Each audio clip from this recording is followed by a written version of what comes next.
اللهم صل على محمد وآل محمد. أعوذ بالله من الشيطان الرجيم. بسم الله الرحمن الرحيم. والصلاة والسلام على سيدنا Muhammad wa alihi الطيبين الطاهرين. En el nombre de Dios, el compasivo, el misericordioso. Que las bendiciones de Dios sean con el profeta del Islam Muhammad y los inmaculados imames de su familia.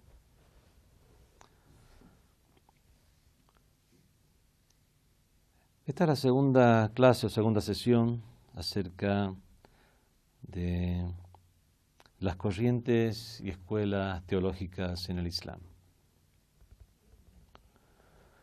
Entre las causas que motivaron el surgimiento de las diferentes escuelas teológicas del Islam podemos enumerar las siguientes.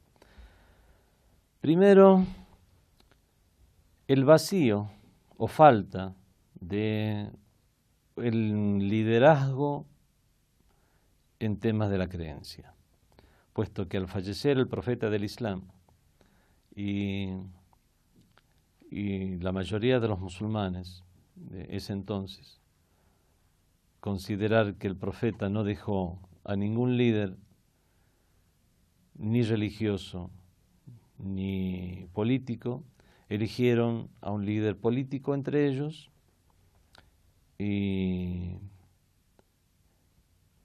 tomaron diferentes opiniones que naturalmente surgen cuando un gran líder, un líder con grandes ideas, fallece y sus seguidores continúan desarrollando estas mismas ideas.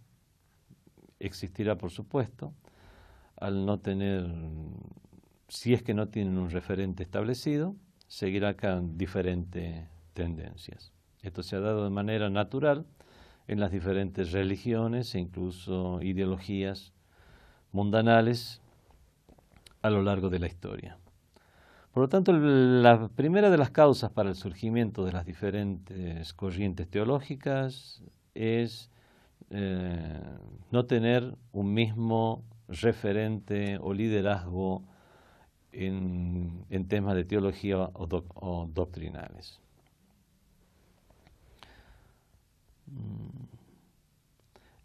Porque al no estar a la fuente de la revelación, que era el profeta del Islam, en temas que no necesariamente eran tan elementales o evidentes de resolver, sino que hacía falta establecer una postura, y al no tener ni siquiera las palabras del profeta mismo al alcance, puesto que los primeros califas, hasta 100 años después, con la excepción del periodo del Imam Ali ibn Abi Talib, donde se escribió, él mismo y sus compañeros más cercanos escribieron textos, pero fuera de esta excepción, los primeros 100 años casi 100 años, estuvo prohibida la escritura de los hadices. Por lo tanto, la gente en esta época ni siquiera podía basarse en las palabras del profeta del Islam de una manera compilada y ordenada, sino con cápsulas de información que a lo mejor podían haberle llegado a cada uno,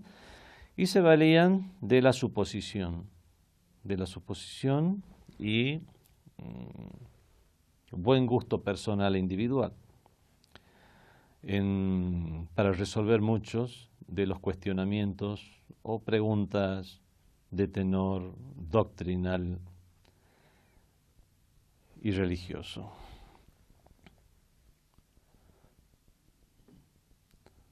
Y es obvio que en el corto periodo de vida del profeta del Islam, de 23 años, no hubo tiempo para cambiar o forjar toda una generación formada en estas ideas, sobre todo si tenemos cuenta que de estos 23 años, los 3 primeros años, la prédica fue una prédica de manera oculta,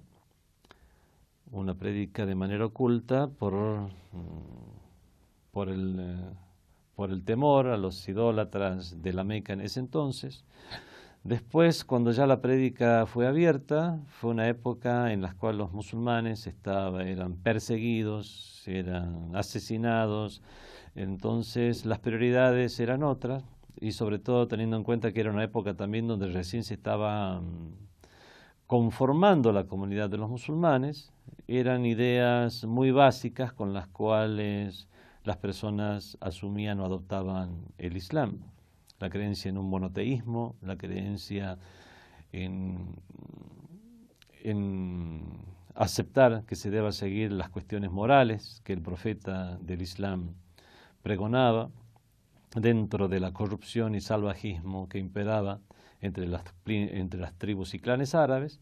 Entonces vemos que era una etapa, estos primeros años, una etapa donde muy difícilmente podía ya forjar toda una serie de ideas, incluso aquellas de tenor académico, donde puedan llegar a intuirse siquiera las derivaciones doctrinales, académicas, de jurisprudencia, de senderos teológicos, filosóficas, políticas, sino todo lo contrario. Después llegó la época en la cual el profeta ya se ocupó de conformar el gobierno islámico, estaba sumido en tareas de gobierno, seguía enseñando, pero esas enseñanzas obviamente todavía era a nuevos musulmanes, ex idólatras, a los que todavía tenían que compenetrarse con la cultura del Islam. Después tuvo lamentablemente que ocuparse en las guerras que le hicieron los idólatras. En resumen, a lo largo de su vida no se puede decir que el profeta haya tenido la oportunidad de disponer el momento para forjar musulmanes íntegros, a excepción de unos cuantos que eran sus más cercanos y que estuvieron con él prácticamente en todo ese tiempo. Por dar un ejemplo, la mayoría de los hadices en el mundo académico sunita, hay muchísimos hadices narrados por el narrador Abu Huraira. El narrador Abu Huraira, la máxima versión es la que dice, en cuanto al tiempo que él fue compañero del profeta, dice que estuvo 2 años de compañero del profeta hasta que el profeta falleció. E incluso hay alguna que dice que únicamente estuvo 6 meses, incluso 2, incluso 3 años. Obviamente nunca se van a asemejar al hecho de que el imam Ali ibn Abi Talib, los hadices que él podía llegar a transmitir, cuál era, podemos decir, el grado de asimilación del Islam. El imam Ali ibn Abi Talib se crió en la casa del profeta del Islam, incluso siendo niños y antes del surgimiento del envío del profeta como tal. Él estaba criando en su casa en el momento en que le llegó la revelación. Por lo tanto, vemos que quien tuvo toda su vida, incluso la vida del profeta antes de ser el profeta, es muy diferente a las ideas, nociones y de alguien que ya siendo mayor, idólatra y acaba de aceptar el Islam, considerando que el imam Ali alayhi salam nunca adoró un ídolo. Es por eso que hasta nuestros hermanos sunitas, cuando se refieren a él es el único compañero del Islam, del profeta al que se dirigen a él diciéndole Karramallahu wajha, que Dios ennoblezca su rostro, pues nunca se prosternó ante un ídolo. Vemos esto no pasa solamente con este compañero en particular, como lo es Abu Huraira, sino incluso con muchos otros compañeros también, que tenían todos esos antecedentes de cultura idólatra y que si bien aceptaron el Islam, eso no significa que de un día para el otro ya se hayan convertido en sabios consumados en los pormenores de la religión. El profeta del Islam lo que pudo hacer es formar a unas cuantas personas. la comunidad todavía necesitaba seguir siendo formada. Vemos entonces que el primer factor para el surgimiento de las diferentes tendencias fue este vacío de liderazgo doctrinal. El segundo factor vamos a atribuirlo a un factor bastante importante también. Hay que ubicarse en el contexto de la época. Es el factor del fanatismo tribal.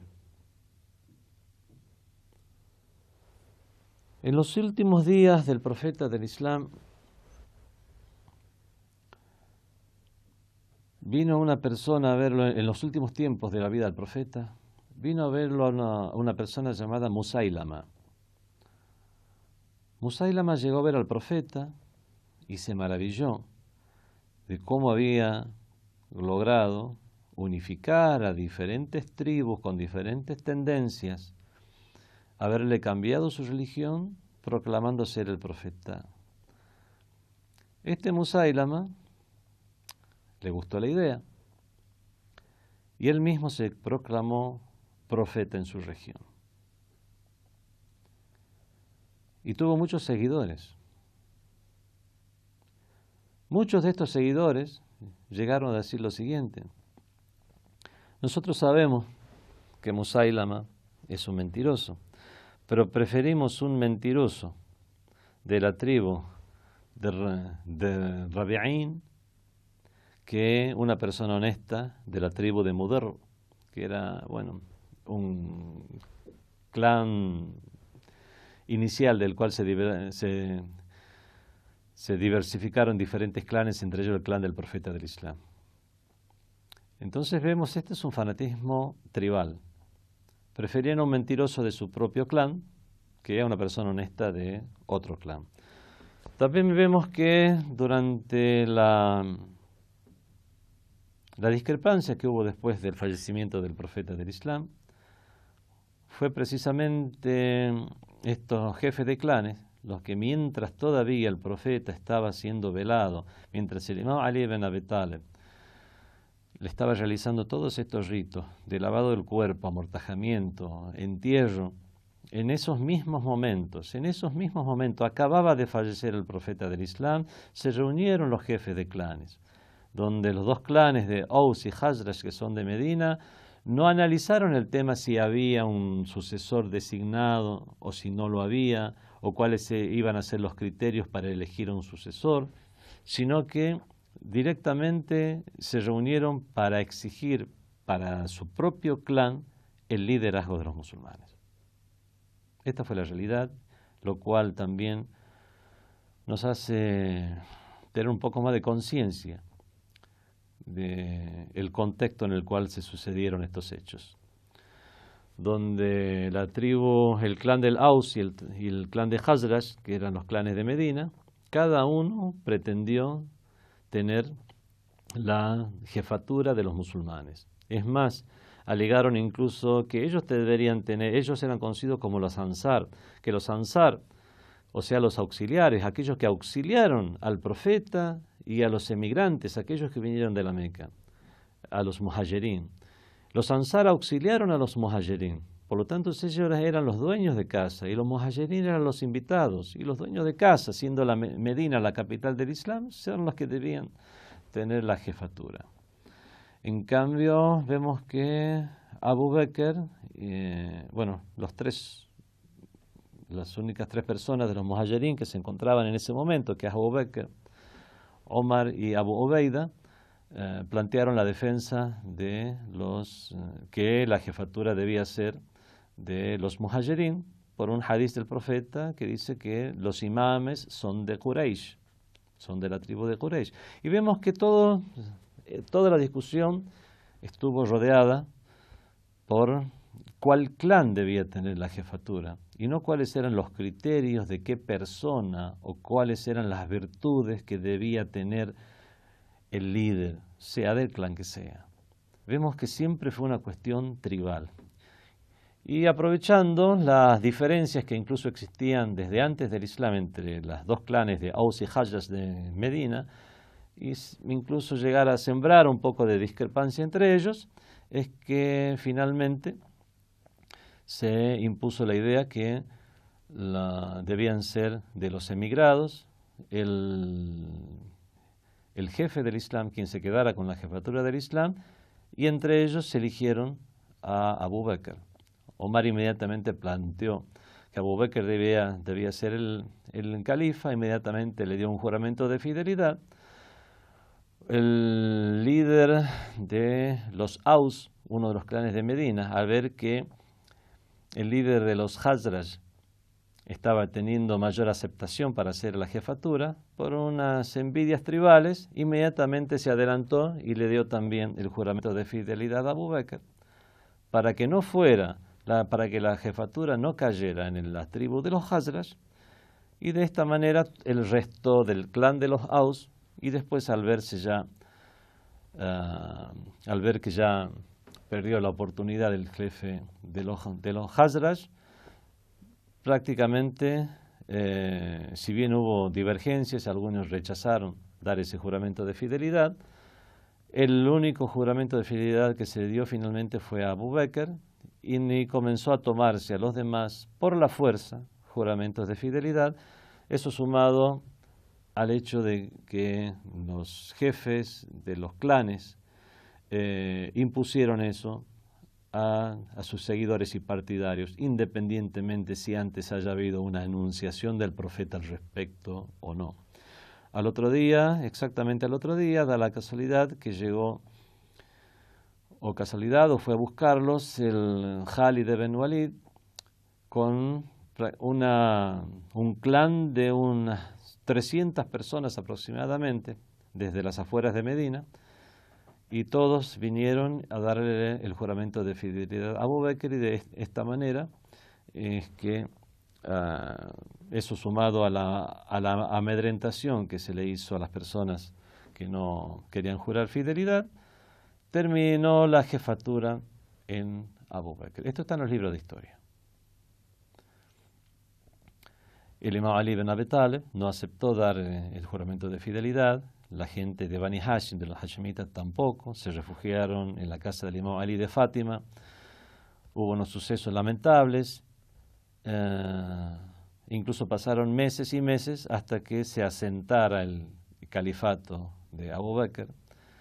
Y los libros de historias dicen que incluso tanto chiitas como sunitas, que hasta que falleció Fátima Zahra, la hija del profeta, quien estuvo sumamente en contra del califato de Abu Bakr y murió estando enojada con Abu Bakr y Omar.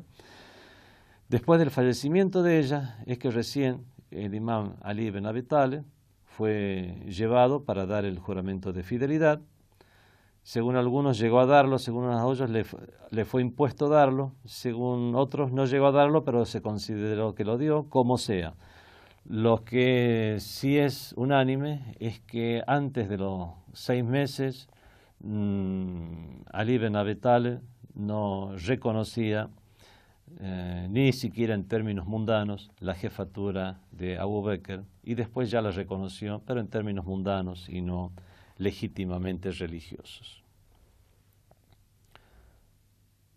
Vemos que todo esto, ¿para qué estaba hablando de esto? Es para señalar la característica tribal que tuvo esa primera gran diferencia. Lo mismo pasó con el segundo tema que se dio en el Islam, que es el tema de la incredulidad y de la fe. En la batalla de Siffin, cuando fue el grupo o clan de los Jawarij, un grupo que, bueno, da la casualidad que también pertenecía a esta otra tribu, que es la de Rabi'in, que es la misma de Musailam al mentiroso. La mayoría de los jareyitas pertenecían a este clan. Cuando las personas más influyentes de este clan establecieron una postura, los demás miembros de su clan simplemente les siguieron sin saber quién tenía la razón y quién no. Vemos entonces que este factor, que es el factor del tribalismo, fue un factor muy importante para el surgimiento de estas y corrientes, incluso las teológicas. El tercer factor, podemos decir que fue seguir las propias pasiones y egos, seguir los propios caprichos, seguir los beneficios mundanos. Cuando los jareyitas establecieron su postura por cuestiones políticas y tribales, para tratar de alguna manera justificar por qué combaten a Imam Ali, era difícil combatir a Imam Ali. ¿Cómo vamos a combatir a Imam Ali? Fue la persona que estuvo con el profeta incluso en la cueva de Hirá cuando le llegó el ángel de la revelación. Si bien él no podía ver el ángel, pero estaba ahí. Fue la primera persona en hacerse musulmán, aunque nosotros decimos fue el primer varón en hacerse musulmán, algunos dicen fue el primer niño para bajarle un poco no importa. La cuestión fue el primer varón, ya sea el primer hombre o el primer niño. Fue el primer varón en hacerse musulmán. Fue la persona sobre la cual el profeta del Islam, y esto está en todos los libros de las diferentes corrientes de Islam, sunitas o chiitas, Aqdaakum Ali, el que más tiene capacidad de juzgar es Ali. Ana madinatul ilm wa aliyun babuha. Ali, yo soy la ciudad del saber y Ali es su puerta. Un dua, una súplica que hizo el profeta para Ali ibn Abi Talib, Allahumma atri al-haqqa haythu dar. Dios mío, haz que la verdad esté donde se encuentre Ali. Ali ma'a al-Qur'an wal Qur'an ma'a Ali. Ali está con el Qur'an y el Qur'an está con Ali. El día de Gadir, cuando dijo de quien yo sea su maula, Ali su maula, ya sea que le demos la interpretación a la palabra maula como protector, patrono, señor con jefatura, como les damos los chiitas, o aunque le demos la interpretación de amigo, amigo leal, como se le da al mundo sunnita este hadiz, como sea, fue una gran virtud que el profeta, delante de miles de peregrinos que volvían de la última de la peregrinación del profeta, levantara la mano del imam Ali y dijera de quien yo sea su maula, este es Ali su maula. Y muchísimas otras virtudes más. Tanto sunitas como chiitas dicen es el compañero del profeta de quien más virtudes se ha mencionado. Era difícil entonces para los jareyitas decir de un momento a otro no estamos de acuerdo con Ali, califa correctamente elegido según cualquier criterio. Entonces, a partir de ahí se elaboró una postura teológica, que es la persona que comete un pecado, no importa cuáles son sus antecedentes anteriores, inmediatamente sale de la fe y se convierte en incrédulo. Esto fue una motivación política y tribal, porque los que apoyaron esto fue todo el clan de una persona o de unas personas. Vemos que esto es una idea que se instaló en un grupo importante de personas. Pero llegaban las críticas entonces después para los califas omeyas, todos corruptos, bebían embriagantes, corruptos en todo sentido de la corrupción. No vamos a entrar ahora en análisis. Y la forma de justificar esa corrupción fue la siguiente: los jareyitas están equivocados. Un pecado no hace que una persona deje de ser un creyente. Con el siguiente análisis: ¿acaso un incrédulo, cuando hace un acto de bien, se vuelve creyente? No. Entonces un creyente cuando hace un acto malo no se vuelve incrédulo. Es igual. Y si hace 2 tampoco, y 3 tampoco. O sea, puede tener ya lleno de pecados, pero sabe ir teniendo fe en su corazón. O sea, para justificar la corrupción de los califas y las corrupciones individuales, es que se elaboró esta tendencia contrapuesta a la de los jareyitas, que decían que cualquier pecado capital hacía que una persona se convierta en incrédulo. Esta otra tendencia, como reacción, surgió de no importa los pecados que una persona cometa, sigue siendo creyente. vemos que estaba fundamentada en justificar la corrupción, los caprichos, las pasiones mundanas de un grupo en particular. Entonces, el tercero de los factores para el surgimiento de esta corriente fueron seguir las pasiones mundanas. El cuarto de los factores que motivaron el surgimiento de las corrientes teológicas en el Islam fueron las conquistas de los musulmanes, la expansión de los territorios del Islam. Al expandirse los territorios del Islam, eso motivó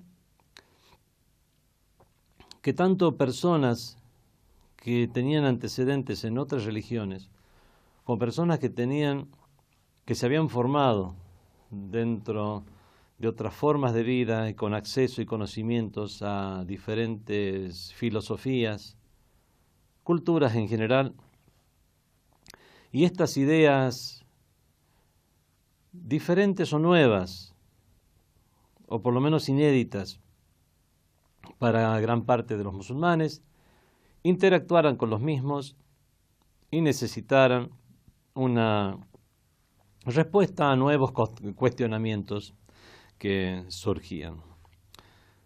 Y eso obviamente motivó que los diferentes sabios que ya habían tomado posturas en particular con respecto a lo que es la predestinación, con respecto a lo que es el libre albedrío, con respecto a lo que son los alcances de la fe, a las cuestiones políticas, a las cuestiones religiosas, si estas estaban junto con las políticas o no, respecto a la división entre imamato y califato, si consideraban que era lo mismo, como se dice en el chiismo. Entonces siguieron a través de las posturas que ya tenían, edificando su sistema de creencias, tratando de dentro de ese marco que ellos se habían autoimpuesto, tratar de dar una respuesta a estos nuevos cuestionamientos. Fue en esta época también, a finales del califato omeya y principios del califato abasida, donde se dio también un movimiento de traducción, se tradujeron obras de otras ideas, de otras culturas, se tradujeron los libros de la filosofía griega, y al interactuar con estos conceptos nuevos para los musulmanes, eso dio lugar a la formación de nuevas posturas y, ¿por qué no, creencias dentro del Islam?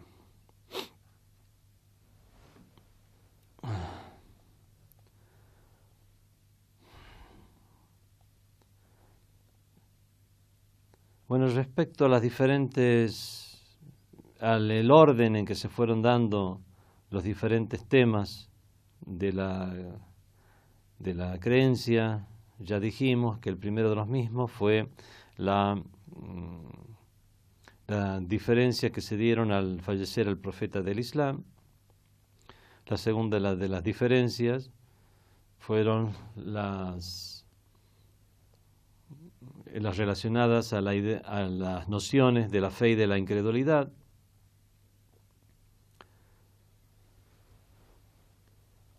En estos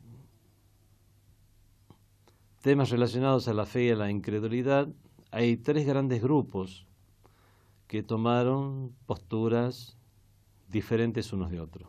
Los jareyitas, como ya dijimos, tomaron una postura extrema, que cualquier persona que comete un gran pecado es un incrédulo. La postura opuesta era la de los murji'a, que era fomentada por los califas omeyas para justificar su corrupción, que es que no importa si una persona comete pecados o actos de desobediencia, su fe es exactamente igual que la fe del profeta.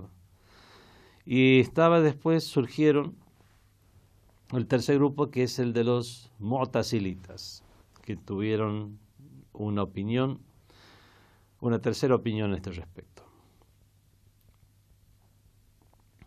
La opinión que tuvieron es que una persona, si comete un gran pecado, no es un gran creyente, pero tampoco es un gran incrédulo, sino que es un musulmán corrupto.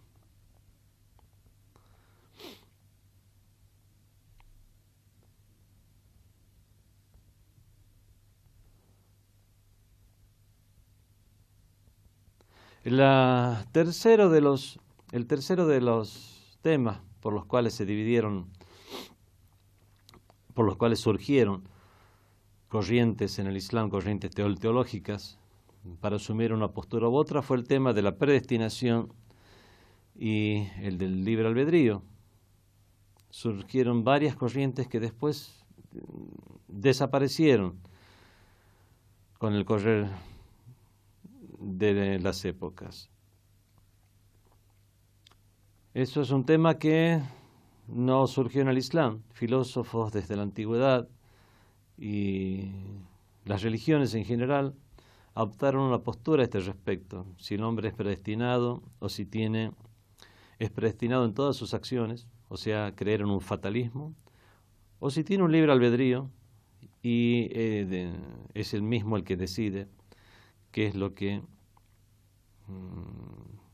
su futuro, y es el que forja su devenir y su posterior destino en un paraíso o en un infierno. Esta idea de la predestinación es una idea que fue heredada de los idólatras de la Meca. Los idólatras de la Meca, leemos en el Sagrado Corán que ellos decían, cuando se les invitaba al Islam, A'udhu billahi minash shaitanir rajim, bismillahir rahmanir rahim, sayaqulu alladhina ashraku, y dirán aquellos que son politeístas, law sha'a Allahu ma ashrakna. Si Dios hubiera querido, nosotros no hubiéramos sido idólatras. Wala aba'una, ni tampoco nuestros padres. Esto está en la Sura 6, en la Sura Al-An'am. En este sentido vemos que los idólatras, bueno, esta era una salida fácil también, adoptar una creencia para justificar sus acciones. Y es por esa misma acción de justificar, por esa misma tendencia a justificar los propios pecados, que aquellas personas corruptas dentro de la sociedad islámica, como los califas omeyas y sus secuaces, es que adoptaron también la postura de la predestinación. Ellos son corruptos, si Dios hubiera querido, ellos no hubieran sido corruptos. Los musulmanes tienen un califa que es un tirano. Bueno, es la voluntad de Dios. ¿Acaso ustedes, los musulmanes, están en contra de la voluntad de Dios? Eso es incredulidad. Vemos que entonces otra vez están estos factores del surgimiento de las creencias, que es cuestiones tribales, como el hecho de ser omeya, y todos los demás omeyas apoyen esto. Están las cuestiones políticas, que era seguir con el califato y justificar el califato de los omeyas, y por supuesto las tendencias mundanas, que sus actos de corrupción, bebían embriagantes en público, no hacían la oración, o disponían la corrupción monetaria, disponían a su parentela, a quien les daban beneficios, los disponían corrupción política, los disponían a sus propios parientes, a los omeyas, como gobernadores y encargados de los puestos importantes.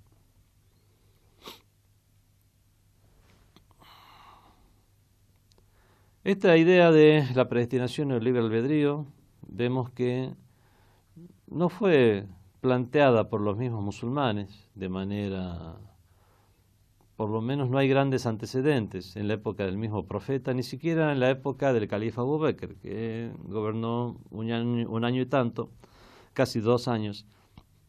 Pero sí, ya se registran antecedentes sobre este tema, o que se ha tratado este tema desde la época del califa Osman, del califa Omar, del califa Osman y de el califa Ali ibn Abi Talib, alayhi salam.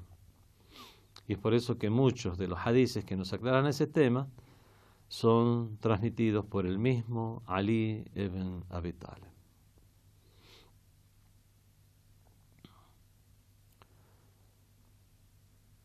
Surgieron en este entonces dos tendencias que hoy ya no existen.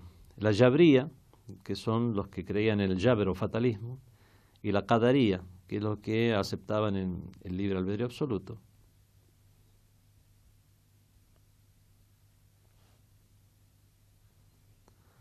Y aquí había, podemos decir, una superposición de posturas.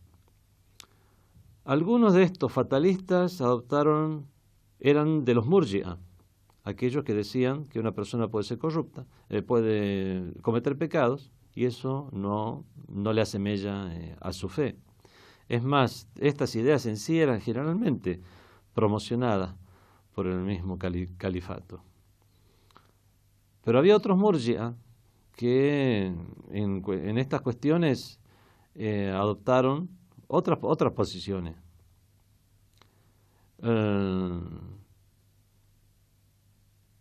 No necesariamente un fatalismo.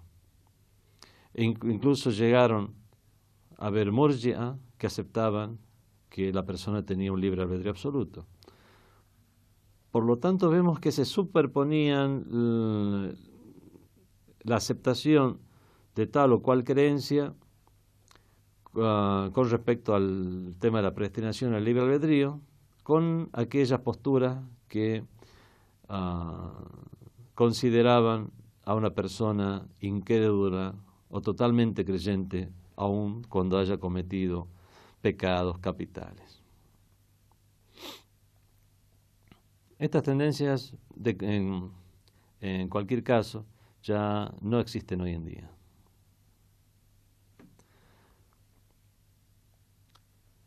En general, los que adoptaron la postura de la predestinación absoluta fueron los Ash'ari, los asharitas, que eso sí ya continúa hasta hoy en día, y otras corrientes más que ya las veremos durante todo este curso. Y lo que apostaron por el libre albedrío fueron los mu'tazilitas, el libre albedrío y absoluto. En este mismo tema, el chiismo, en este caso los imamitas sería, que es como llamamos al chiismo en sus posturas teológicas. Los imamitas aceptan una posición intermedia, que es no hay fatalismo ni libre albedrío absoluto, sino una posición intermedia. Bueno, a partir de la próxima sesión comenzaremos a ver a cada una de estas corrientes ya por separado. Wassalamu alaikum wa rahmatullahi wa barakatuh.